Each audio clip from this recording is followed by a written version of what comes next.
welcome back to the third video of class 7 physics chapter 2 motion. Here you can watch a fan running. What type of motion does it execute? I have a top with me. Now I'm going to rotate it. Now what type of motion does this top execute? Let's find out. In the previous video we saw a type of motion called rectilinear motion. In this type of motion, the path of a moving object is a straight line. But what if the path of the moving object is circular? Yes, you guessed it correctly. If an object is moving in circle, it's undergoing circular motion. More accurately, we can say that it is a motion of an object along the circumference of a circle. The circumference of a circle is the length of this boundary which is curved. So if an object is moving along the circumference of a circle, we say it's undergoing circular motion. Can you give me any real life examples in which an object executes this type of motion? What about the satellites orbiting the Earth? Yes, a satellite orbiting at a certain height is also undergoing circular motion. What other examples of circular motion can you think of? Take a small stone and tie it one end of a rope. Take the other end of the rope in your hand and whirl it around in circles. You see that the object is performing circular motion. Notice that the distance of the stone from your hand is always the same. Now what about the moving fan? Is it also undergoing circular motion? First, let us also consider a point on one of its blades. If we switch on the fan, we will see that the point moves in a circle. So we can say that the blades of the fans are also undergoing circular motion. Now what about if we take the fan as one single object? Can I say that the fan as a whole is moving in circles? No, that would be incorrect. The fan as a whole is not going anywhere. The entire fan is not moving along the circumference of a circle. But which motion is it performing then? The fan is undergoing rotational motion. Before actually defining this type of motion, let's try to understand it first. This rod here is called the axle and the entire fan is spinning around this axle.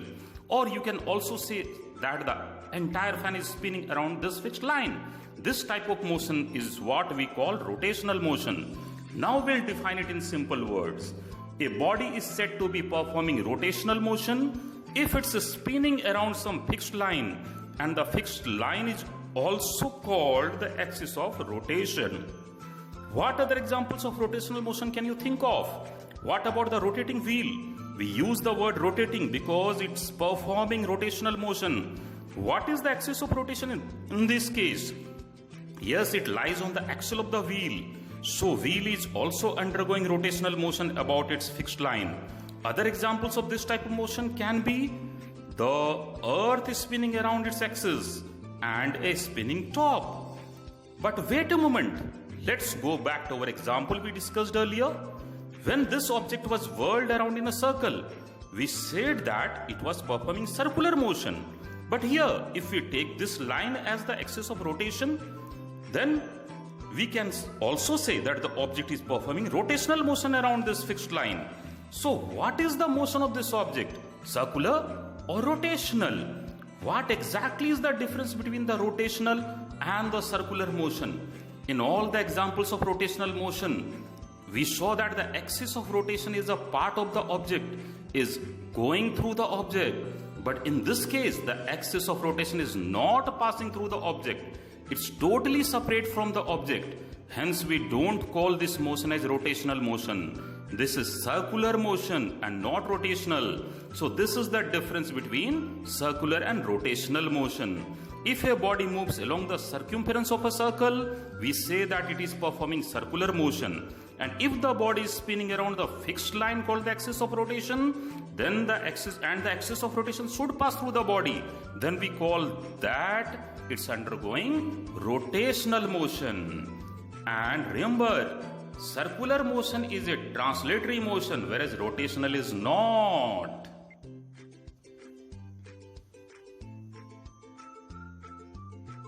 Let us see one more type of motion, oscillatory motion.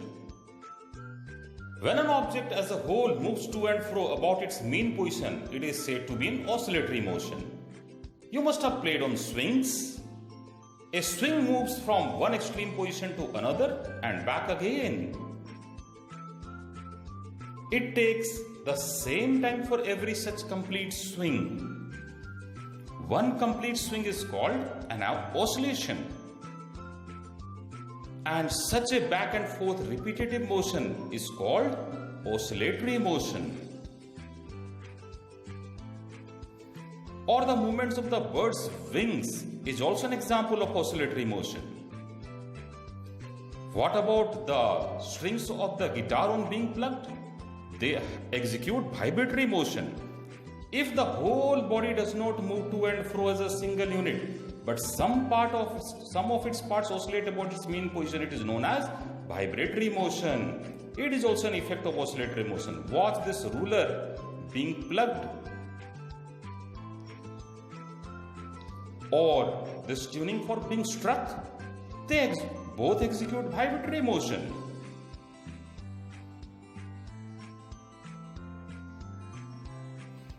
Now, repetitive motion. When an object moves such that it repeats its motion after a certain interval of time, it is said to be in repetitive motion. Repetitive motions are of two types, periodic and non-periodic. Let us see periodic motion. The motion that repeats itself after regular interval of time is called periodic, and the motion that repeats but not in regular interval of time, non-periodic. Let us see examples of periodic motion.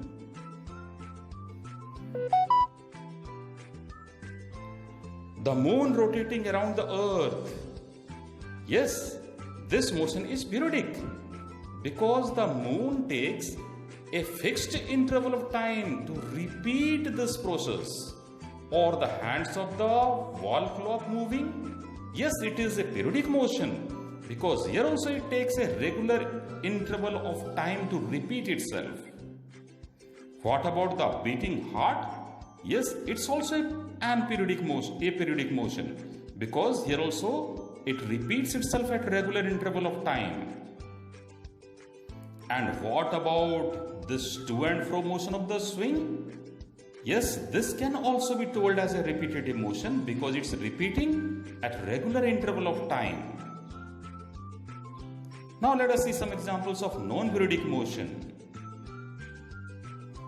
The swinging of the branches of tree is an example of non-periodic motion. Or the motion of the movement of the arms and legs. Now let us see random motion. An object moving with no specific path and frequently changing its direction or speed is said to have random motion. Like the flying butterfly, it executes random motion. Combination or multiple motion. When an object possesses two or more types of motion at the same time, it is said to have multiple motion. Like, watch this example of periodic motion. Here you can see the car is repeating in a regular interval of 3 seconds. So obviously, since this motion is repeating in equal interval of time, it is a periodic motion. But is it only a periodic motion? Yes, it's moving in a circumference as well. So it's a circular motion also. That means, can one object have two types of motion? Yes, object can have more than one type of motion. Now let us see these examples and try to find out what type of motion do they possess. Let us see carefully. And with examples, let us try to find out. Let us see the first example, the car moving on a straight road. It is a rectilinear motion because the car is moving in a straight road. What about the second example, the wheels of the car moving in a straight line? You might have thought to be rectilinear. Straight line. Yes, it is rectilinear, but apart from that, it is also a rotating motion because the wheel is rotating as well as it's moving in a straight line. So one body is having more than one type of motion, rectilinear, rotational. Now let us see the third example, the motion of simple pendulum. It's having to and fro motion. So it's an oscillatory motion. But is it having only oscillatory motion? No, this motion is periodic as well because Because the to and fro motion is repeating at regular intervals.